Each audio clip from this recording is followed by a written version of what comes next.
JLTV7 news కి స్వాగతం.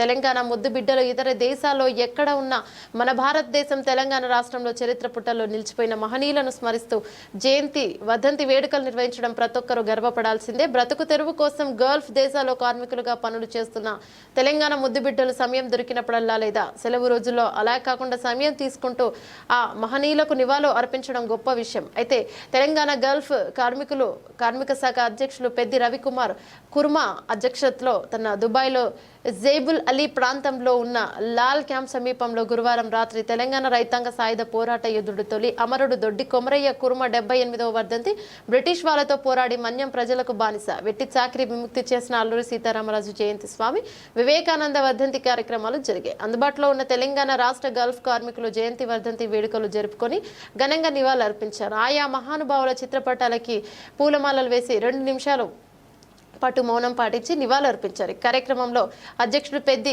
రవికుమార్ కుర్మతో పాటు డి బాలమల్లు, డి దశకుమార్, బాలరాజు, గోపు రాజశేఖర్ మరియు ఎల్ కిషోర్, టి శరత్ కుమార్ తదితరులు పాల్గొన్నారు. ఈ సందర్భంగా పెద్ది రవికుమార్ మాట్లాడుతూ దొడ్డి కొమరయ్య అల్లూరి సీతారామరాజు స్వామి వివేకానంద చేసిన పోరాటాలను వివరించారు. వారి ఆశయ సాధన కోసం మనమంతా ఐక్యంగా ఉండాలని, దేశ రాష్ట్ర ప్రతిష్ట చాటి చెప్పాలని రవికుమార్ తెలిపారు.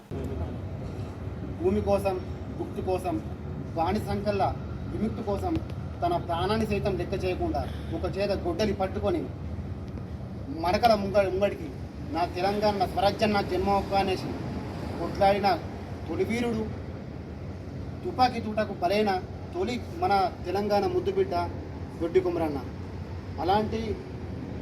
ఇలాంటి మహాపురుషుని, ఇలాంటి క్రాంతికారుని ఆదర్శం తీసుకుంటూ యావత్ తెలంగాణ ప్రతి ఒక్క యువకుడు ఆదర్శం తీసుకుంటూ ఇతనిలాగే మన జీవితం లోపల కానీ మన రాష్ట్రానికి మన దేశానికి ఎన్ని అడ్డంకులు వచ్చినా వెనుకడుగు వేయకుండా చలో నా దేశాన్ని నా స్వరాజ్యం నా జన్మ కానీ మనము మనం ఎప్పటివరకైనా ఎంతవరకైనా మనం వెళ్ళాల్సిన అవసరం ఉంది. అలాగే మాన్యం వీరుడు అగ్గిపిడుగు అల్లూరి సీతారామరాజు గారు నయనం చిన్నతి శాస్త్రాన్ని నయనం దాహతి పావక అంటూ గీత యొక్క విచారాన్ని తన జీవనంలో దించుకొని వందే మాతరం అంటూ తన ప్రాణాన్ని సైతం త్యాగం చేసిన మహా గొప్ప వ్యక్తి. జోహార్ దొడ్డి కొమరన్న, జోహార్ దొడ్డి కొమరన్న, అమర హై దొడ్డి కొమరన్న.